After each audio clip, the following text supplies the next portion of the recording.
Welcome to a brand new day.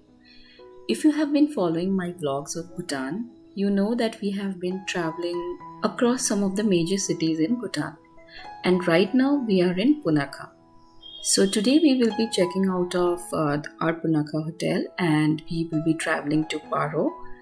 And just to utilize the morning time, we have stepped out of our room and we are just taking a walk around the farm in Dhumra.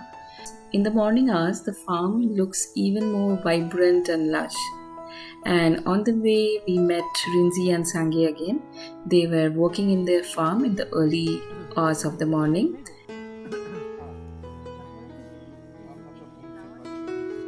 That is a zucchini plant, and you can see the zucchini also. Different places have its own beauty. Own beauty, yeah. Everywhere we went, it is like changing. Nature is changing. The way, even the look is changing. Like the trees that we find here in Phobjika, it is more like pines, higher altitude. So it is good. We went to a farm to have food, and we sat with them. They also had food with us. So it was a great experience. Yeah. And so basically the lady and the man of the house, both of them cooked. Okay, and we liked the man's cooking. He was asking, he was asking who cooked better. Tell me who cooked better. So we did not tell in front of his wife, but when he came outside to show the field, potato field, she told him that your cooking is better. And he was so happy. So encouraged. Cook more. He will cook more.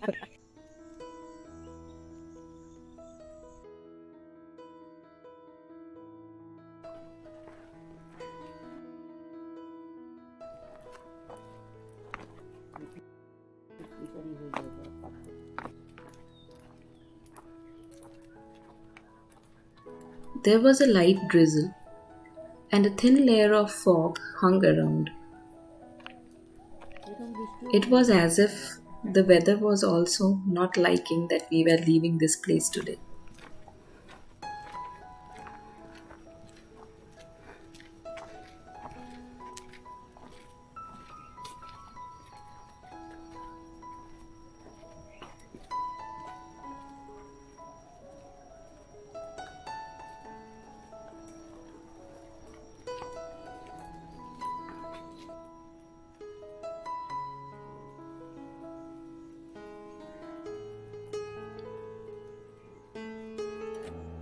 By the time we came for breakfast, the clouds had cleared up and the sun was out.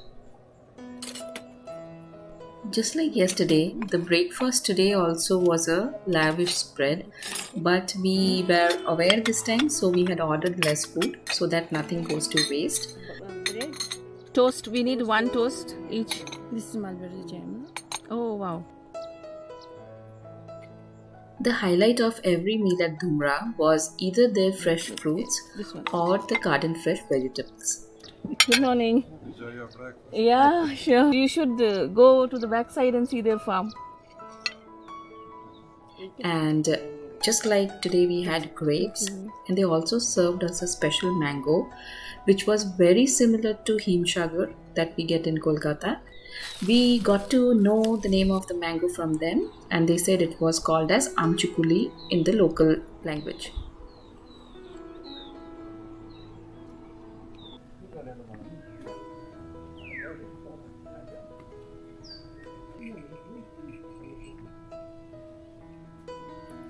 We finally left our home for the past 2 days and started for our new destination, which is Paro.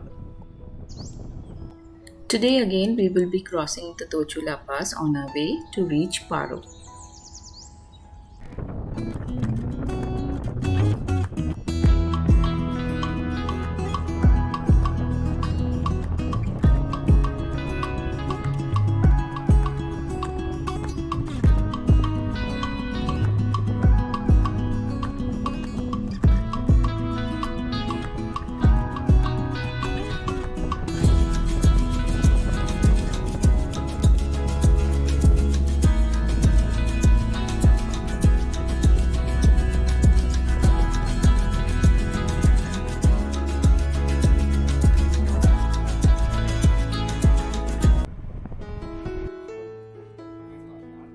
We didn't even realize we had arrived at Dochula Pass as we were lost in conversation and enjoying the misty weather.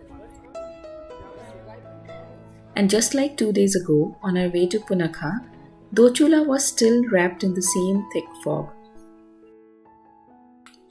This time we didn't linger at Dochula for long since we still had over 60 kilometers to cover to Paro.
More than 600 years old.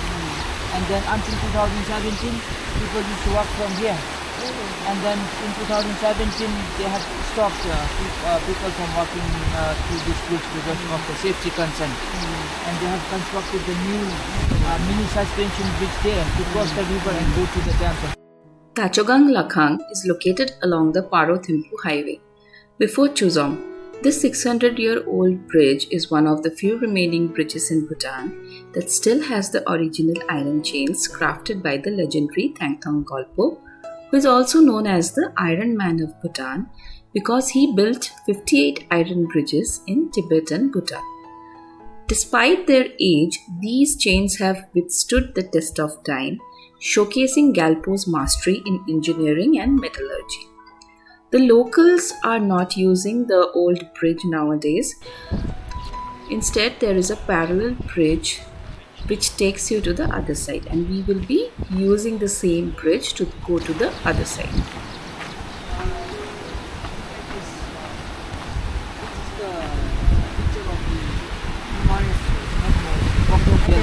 Oh, something I don't else. know, Great Spinter.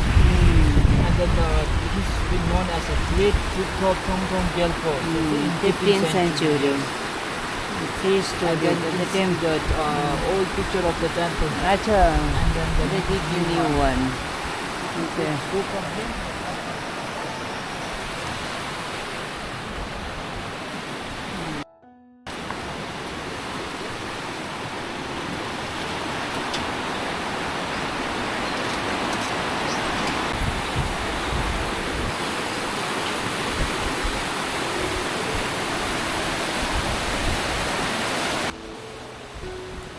The water here is crystal clear, and there are small rapids which you can also see at places, and the river is looking so pretty against this beautiful landscape that I feel like going to the riverbed and spending some time over there. We told this to Funsho and he said that we will have one more point towards Paro where we can actually sit at the riverbed. Right now we will be proceeding towards the end of the bridge.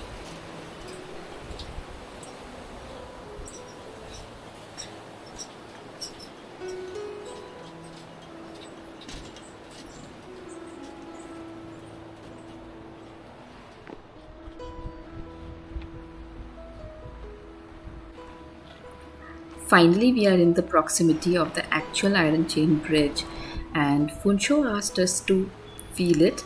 And when I touched it, I really felt like I was touching a piece of history in my hands. And it is so remarkable considering, it's a 600-year-old bridge.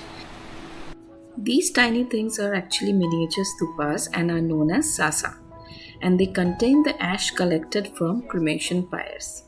You will find hundreds, if not thousands, of these 3-inch sculptures at many places in Bhutan. Some of them are painted in gold, others were painted in red, but mostly they were in white or natural earth tone.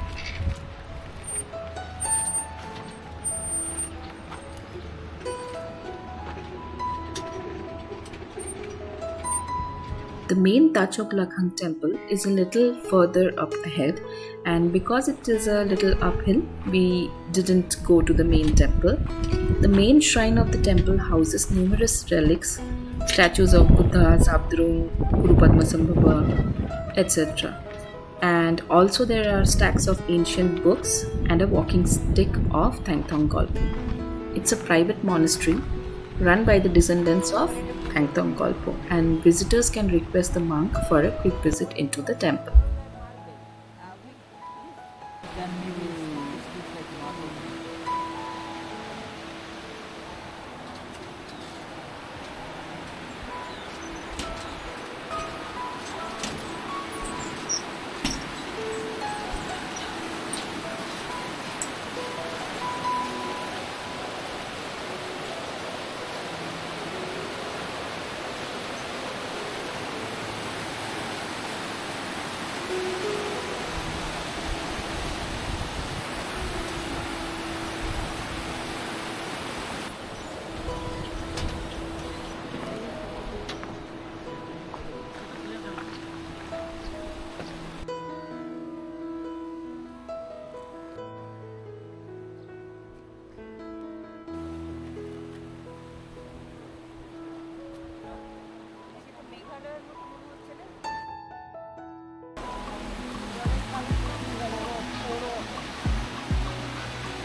We are now continuing our journey towards Paro, and the Paro Chu river kept us company all along the way. And as I mentioned before, we will be stopping by the Paro Chu. There is a point that Punsho mentioned that will take us near to this river and we can spend some time there. We have reached that point where we can meet with Paro Chu up close and personal, and look how beautiful this place is.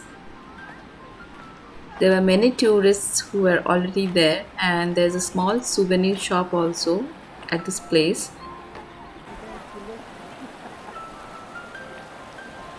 This is one of the most prettiest river banks that I have come across in Bhutan, and it reminds me a lot about the rivers that we usually see in Kashmir.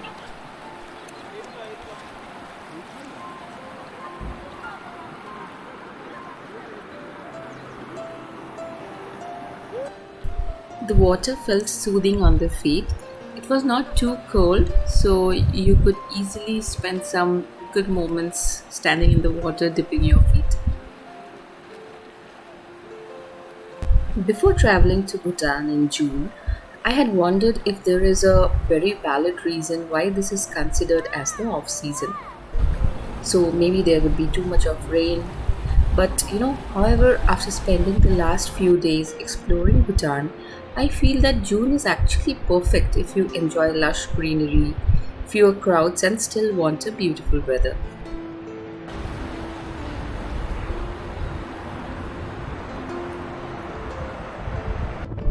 We left the beautiful banks of Paro Chu behind and continued our journey towards Paro. Before I forget, I want to mention that there is a small souvenir shop by the bank of Paro Chu. So that there's a lady who sells some beautiful gift items, and they are very economic too. So if you're here, do stop over and check out the souvenirs. That's Lee Meridian entrance.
we have reached the Paro town, and look how beautiful these old buildings are.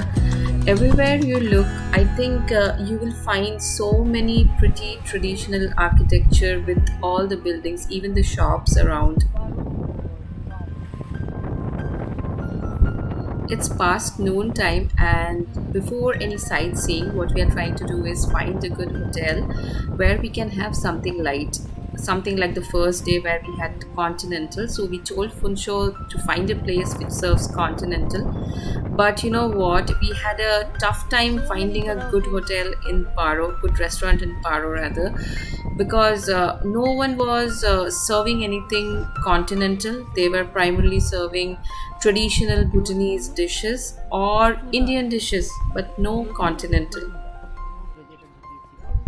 This was the fourth restaurant we went inside to check for continental, and finally we were running out of patience and we were hungry, so we decided to settle for some basic Chinese dishes which were available at this restaurant Kyichu. We were forced to sit outside because there were too many flies trapped inside the seating area, and the food was actually very bad compared to whatever we had so far in our trip.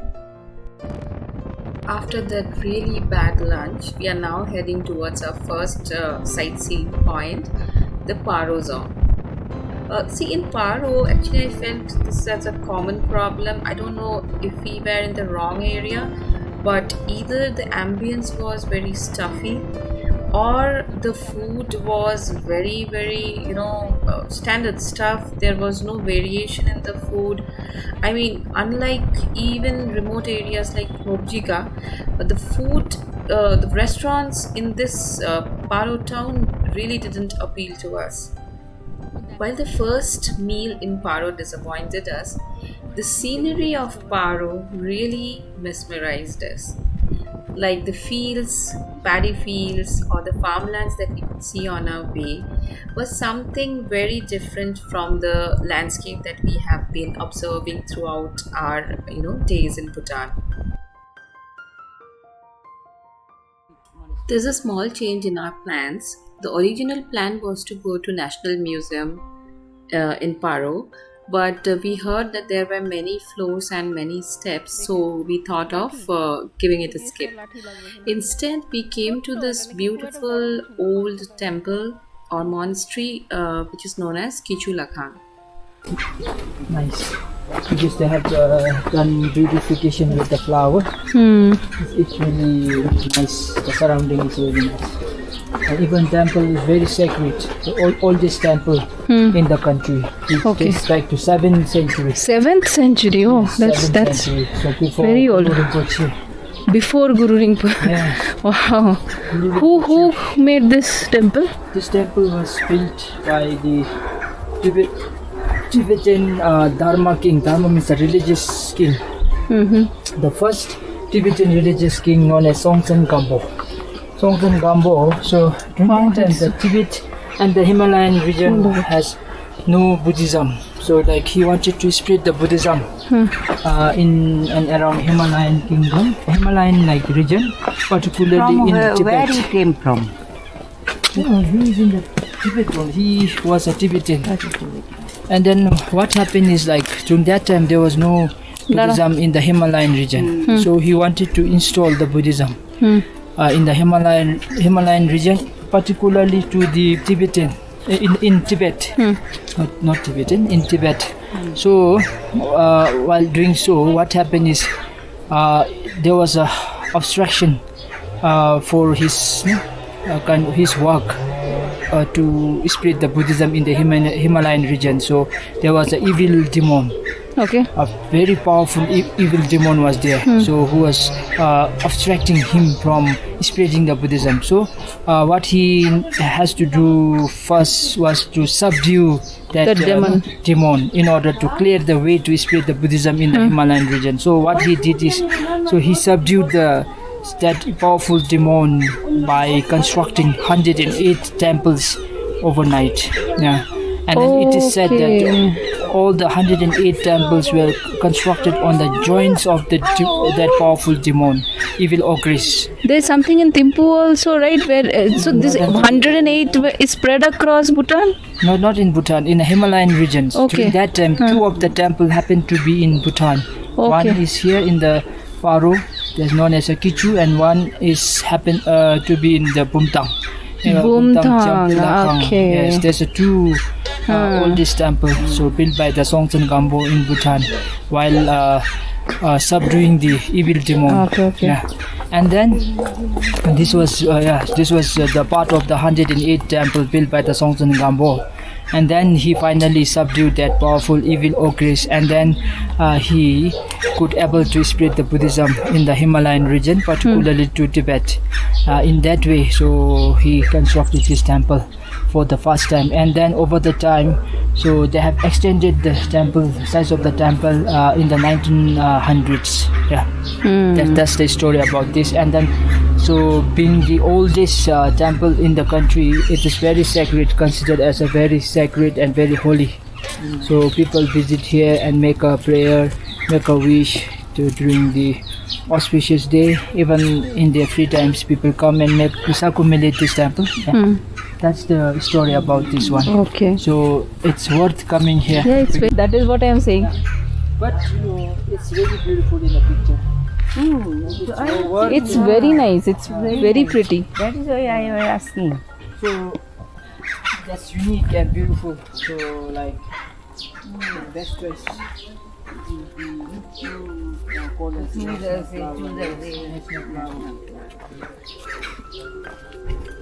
Our national flower is very common. Lotus is our lotus. Lotus is a special flower.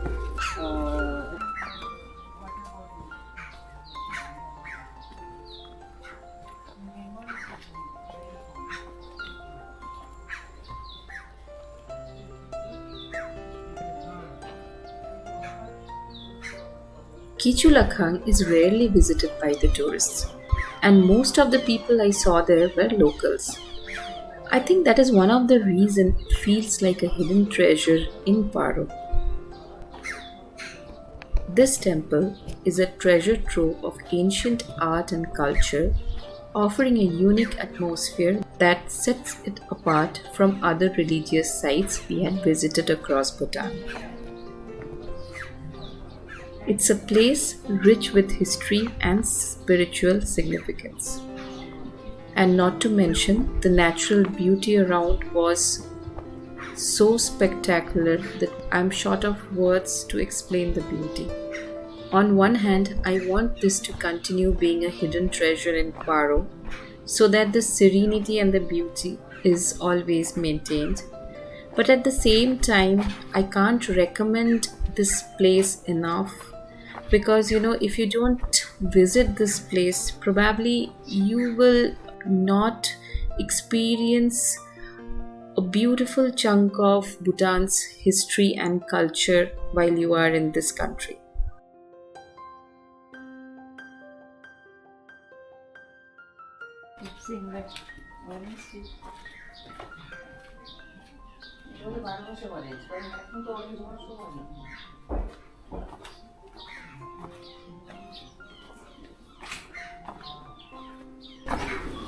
So we're inside the Kyichu temple, the oldest temple in the country, one of the oldest temples. One we have two, right?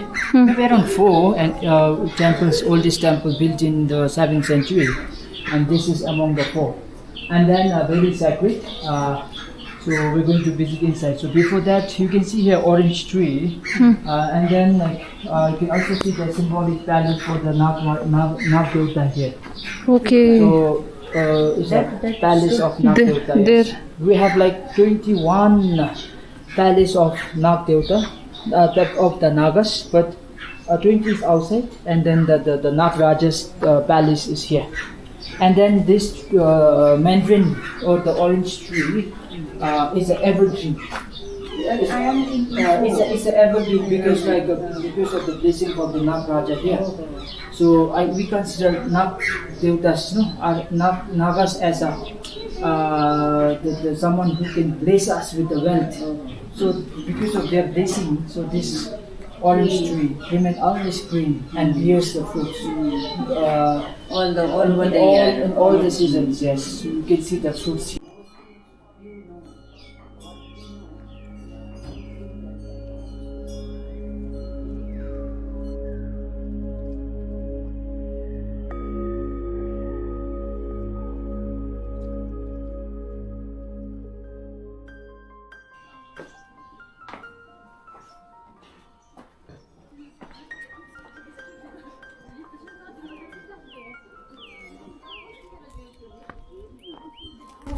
Yeah, it's small yet very sacred. But you know, this is very, very worth visiting. It is like one of the most beautiful places so far I have seen. Yeah. Okay, let's make round of the Naga. Okay, Naga. Naga's palace. This place features a lesser known Naga temple within its complex, dedicated to the serpent deities known as the Nagdevtas in Buddhism and Hindu traditions.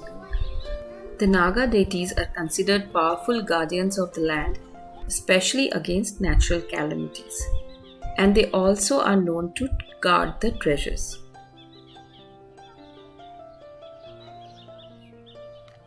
I think this is one of those religious places which we saw in Bhutan, having such a vibrant and beautifully maintained garden.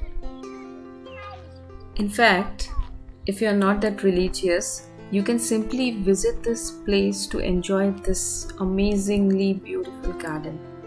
Like if you are a nature enthusiast or a garden enthusiast, then definitely you will just simply fall in love with this place.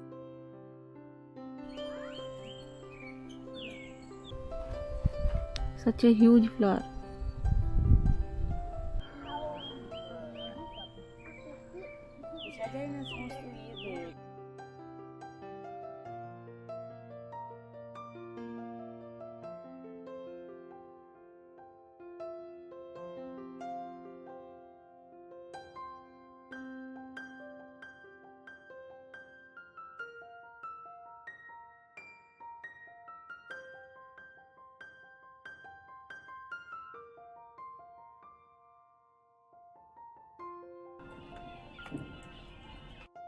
If we had more time in our hands, we would have definitely loved to spend more than a couple of hours just in this place, just in this garden.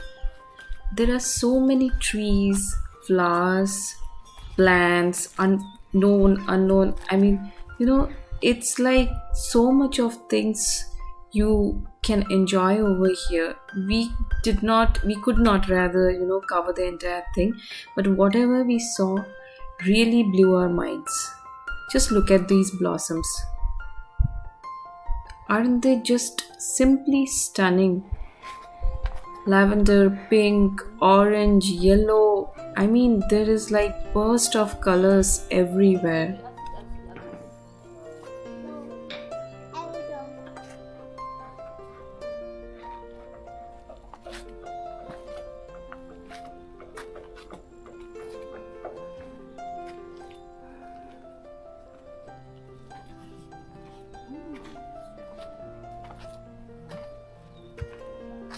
This looks like a Japanese garden. It is so beautiful. There are many types of flowers. How to collect these type of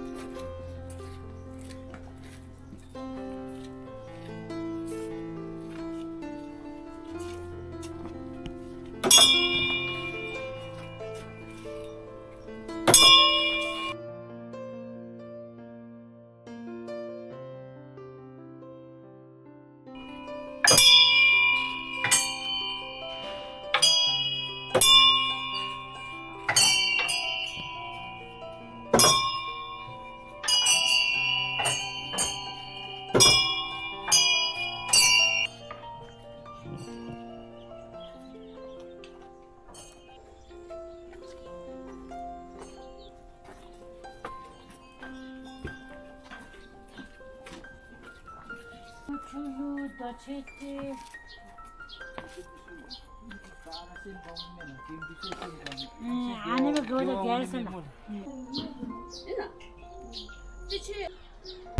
After an hour of immersive sensory experience at the Kyichu Lhakhang, we left with this feeling that this place will always hold a special place in our memories of the Bhutan trip.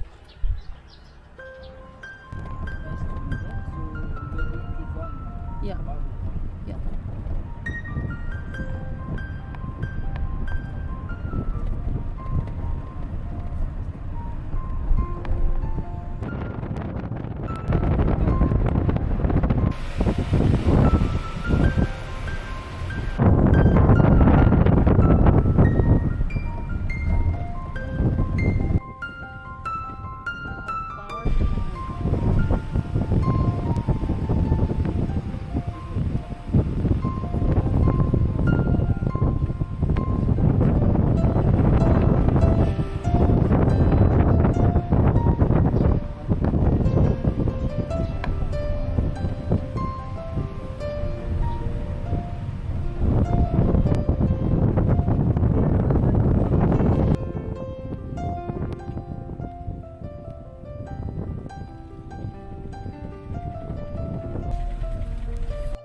We have reached the Ringpung Dzong, which is also known as the Paro Dzong.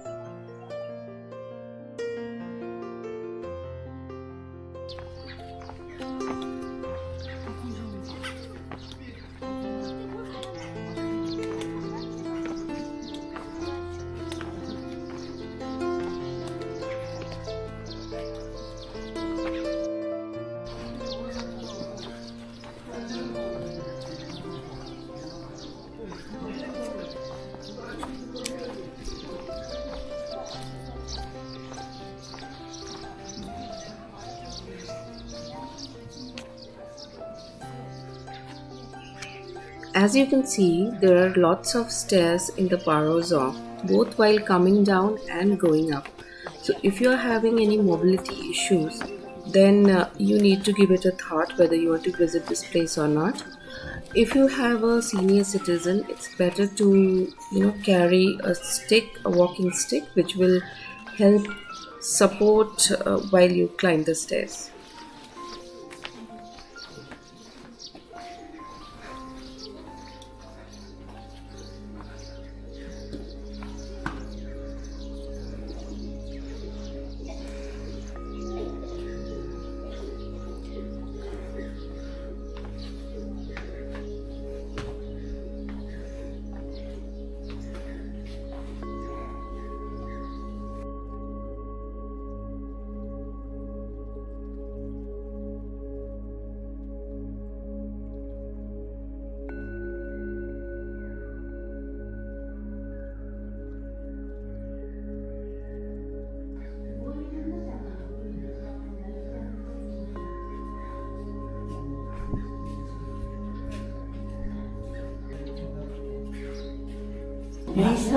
Paro Dzong, Paro Fortress. And you have a painting of 4 cardinal direction king, and then 4 friends, 6 characteristics of longevity. View for you, this is Baba Chakra, Wheel of Life. 6 different worlds. Okay, so where does it start? From the heaven. Heaven, then God realms, or the God's place, or the God's world. Then the demigod world, human world, and then the animal world, hungry ghost world, and then the hell. Who is this? What is this? Hell. No, not previous one. This one, hungry ghost world. Hungry ghosts. Okay. Yes, hungry ghost realms, or the world, we call world. But it starts from the center to the outward. It explains about 3 different positions of the mind. Ignorance, this pig represents ignorance, snake, anger, and then the rooster here represents the greed. These are considered as the 3 main positions of the mind. So if we get rid of these 3 positions of the mind in our lifetime, so then we will be going in the 3 upper world. If we can't get rid of these 3, we will be dragged towards the three lower realms, Acha, three lower world. This whole circle of samsara, where you suffer. No matter where you are born, you will suffer. But compared to the three lower realms, three upper world or the realm is better, because they will enjoy more advantage, more like merit. Because God realms or the God worlds will have more fortune than the other places. Then second, this demigod. Thirdly, a human. But human is considered as the best world to be born, from where we get enlightenment. But other places, chances of getting enlightenment is very less. Human world, so Buddha was born and he got enlightenment. Like Buddha, many other beings, many other like masters, they got enlightenment in the human beings. So that's why human is the best. So we got the best chance is this in this life to good and then get a better rebirth.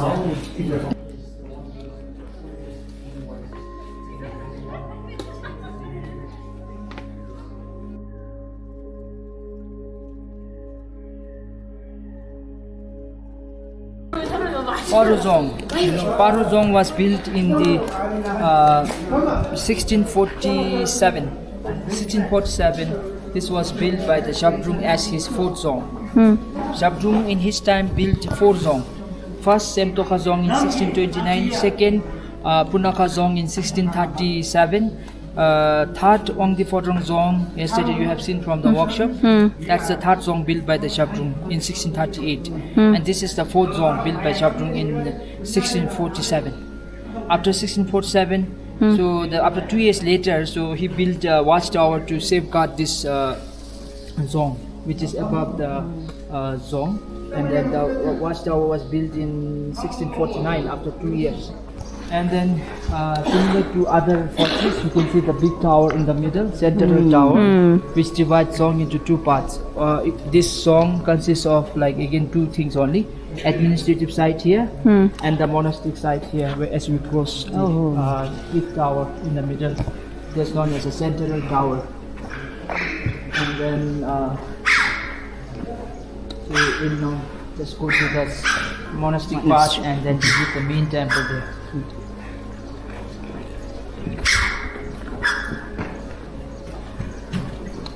Why there is entrance fee in some Dzong and there is no entry in some Dzong? Entry fee? It depends on the importance of the Dzong and then the Dzong in which like more tourist goes. And then here it's also important, but like not many people come here. After visiting Punakha, most of the tourists try to skip the Dzong. As I said, Paro Dzong has a lot of stairs, and here my mom is expressing her doubts whether she has to again come up all these stairs or not. So basically Punsho is assuring her that there is another way out, so she need not worry. No, Can I hold the phone? going down is no problem, but I have to climb up again. She's thinking about coming up. From the other side. Okay, there's the other side also. No, then it is okay. But climbing only.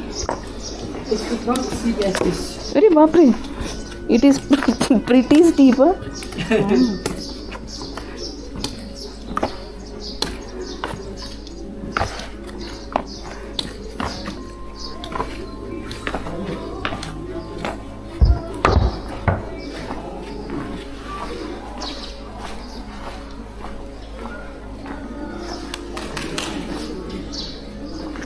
We have reached to the monastery part.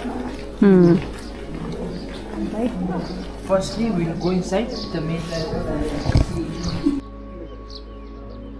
We went to the main temple, but photography is not allowed there, so could not take any photos. Now we are at a place which is kind of the backside of the Dzong, and it overlooks the entire Paro Valley. Look how beautiful this is.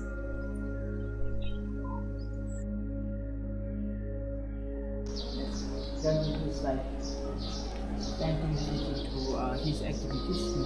Milarepa was a great master in the 11th century. In 11th century,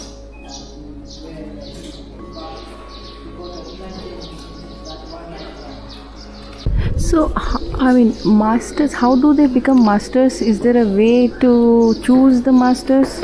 Like their masters choose them? It's because like there are many monks who gets recruited themselves in a Buddhist institute and then who undergo the spiritual learnings, Buddhism learnings, and then they have to study like from the beginning till the ninth grade of the like kind of the they have up to the ninth grade is there. So after completing that ninth grade, we call it as a Zinda Kuba. Kuba means like the ninth standard. After completing the ninth, they do also general studies. yeah, in the institute they studies all the Buddhist script. They learn the scriptures. They try to understand the meaning of the scriptures in that 9 years of learning.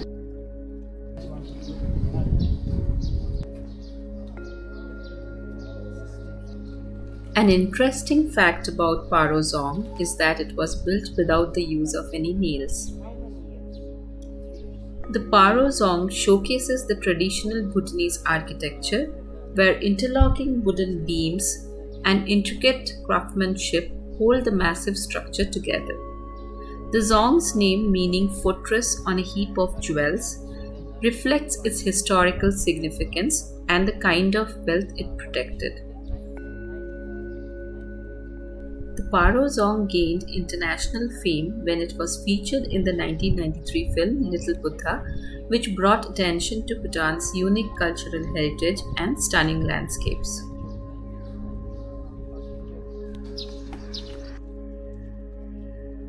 Is it nice?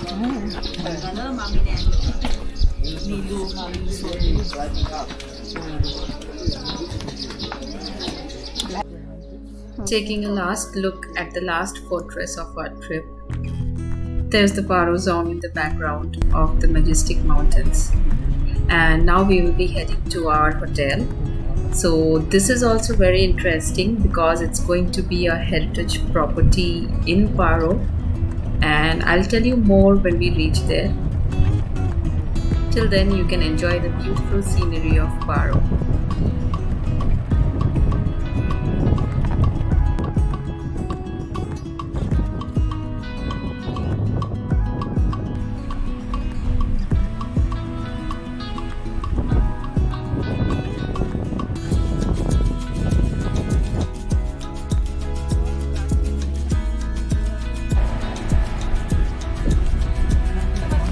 We want to go there at least once, if time possible, evening tomorrow.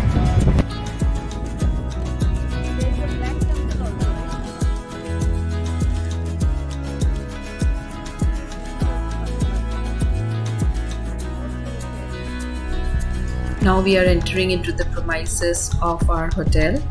So we knew that we would be staying in a really, oldest heritage property of Bhutan, but we didn't know that we had to go through such a forested area to reach our hotel. This looks really interesting.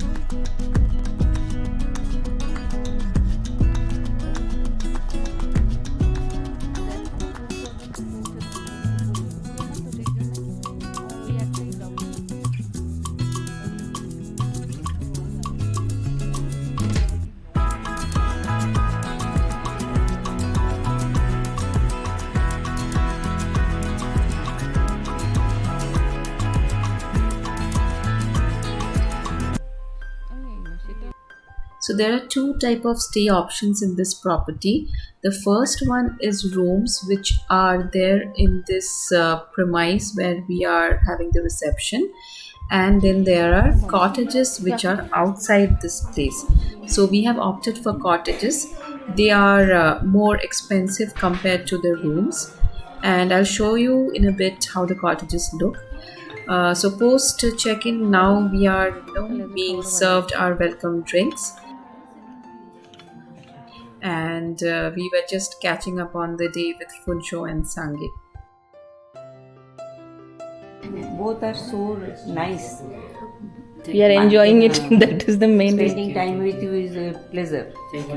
If you are curious to know why we selected a property which is so far away from the city center, this is exactly the reason.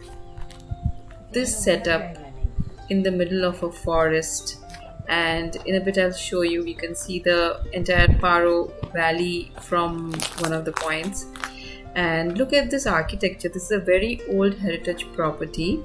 So staying in one of the most oldest hotel of Bhutan, I really didn't want to miss this experience, and that is why we chose Olathang. Now a bit about the history of this place.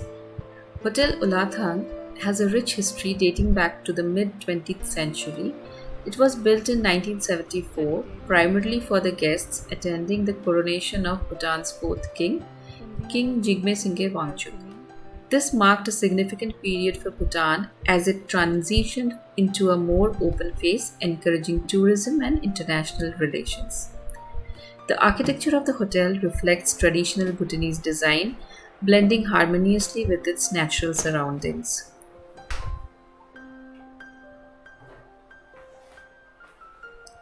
Over the years, Hotel Olathang has maintained its charm, offering a blend of Bhutanese culture and modern hospitality.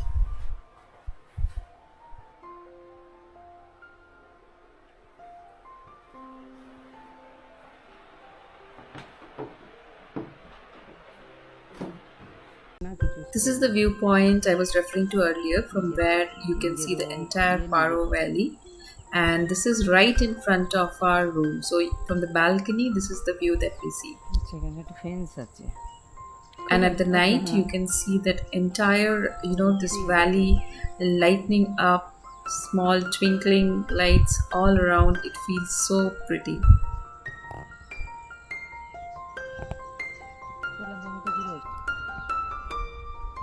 We went for a stroll around the property and discovered that there were many different types of cottages available in the property.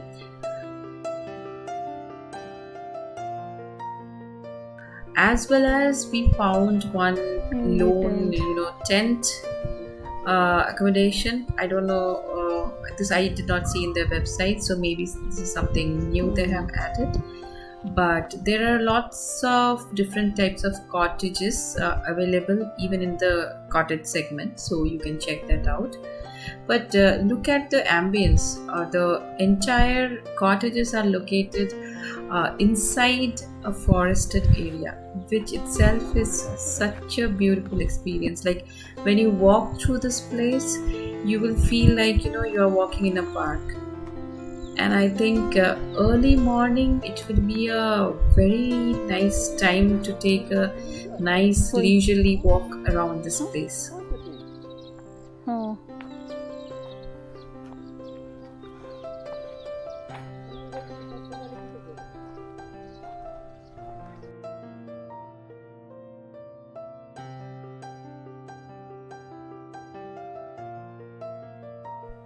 We have to head right from this point to reach our cottages. And straight up ahead is the main building where the reception is.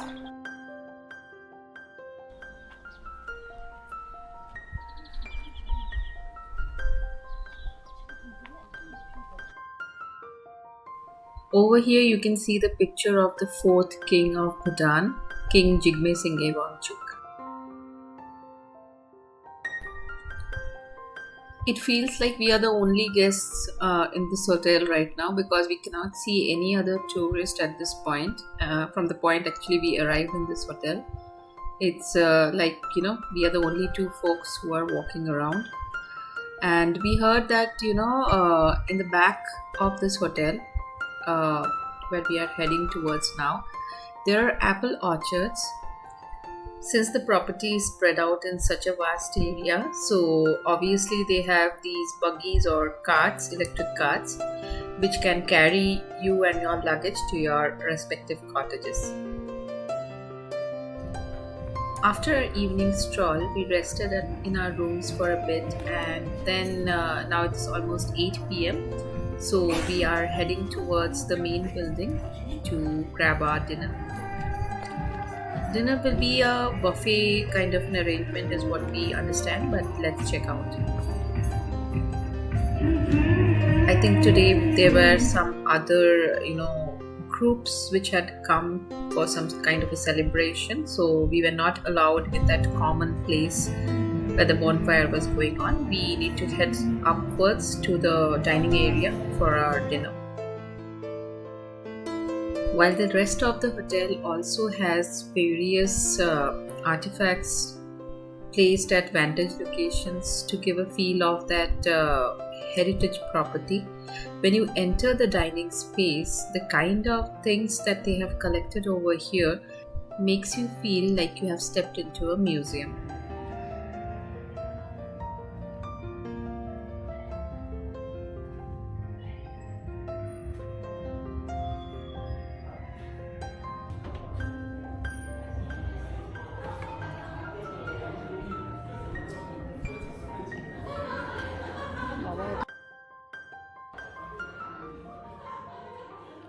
আমরা কোথায় বসবো? আমরা এদের view নিয়ে বসি, ওখানে এইদিকে জানলায় স্ট্যান্ডিং। ওকে, 422 না 422 না? Most of the people who visit this hotel are either South Asian or local or foreigners, and hence the buffet is aligned to their taste, which is mainly continental and Chinese.